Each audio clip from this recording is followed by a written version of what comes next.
taking the time to watch this video.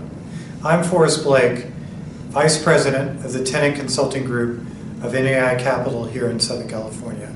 What we're talking about is commercial lease total rent exposure. This is part 2 of a video series.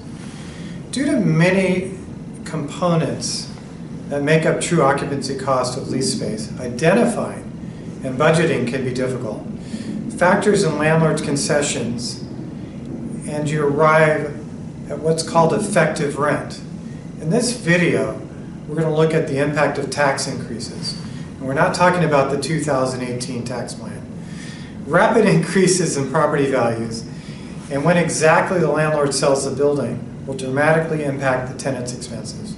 For example, a building purchased years ago will have a much lower property tax valuation. When a building is sold, however, the new value is adjusted and the tenants will pay that tax increase. Currently in Los Angeles, tax percentage is 1.1% of the current assessed value. In April of 2015, an insurance agency in Encino asked me to review their lease. The principal of the firm was concerned about how much the rent had increased. I would be too. In the meeting, the managing director expressed his confusion over the negotiated deal that started at $2.50 a square foot, but now was over $3.30 a square foot after 4 years. He gave me a copy of the lease and the landlord annual operating expense statements, which is important. Upon my review, however, it looked as if the lease provisions had some exclusions negotiated by a competent tenant lawyer. Then when I transitioned to the detailed statement, it became clear what had gone wrong. The original landlord had sold the building in 2013, only 1 year after the insurance agency had moved into the building.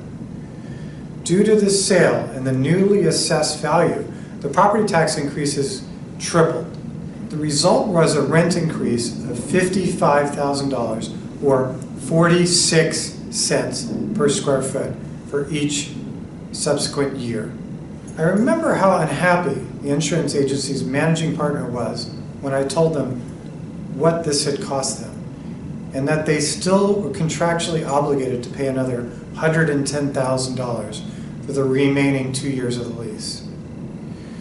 Prior to selecting this building, the tenant's former broker should have done the due diligence and researched when the building had last been sold to identify the assessed value. They should have then negotiated an exclusion for the sale of the building or kill the deal entirely and move on to the second best option. In closing, there are many factors that go into the true cost of lease space. Take the time to understand what they are, to know your effective rent, and avoid surprises. Thanks again for watching the video.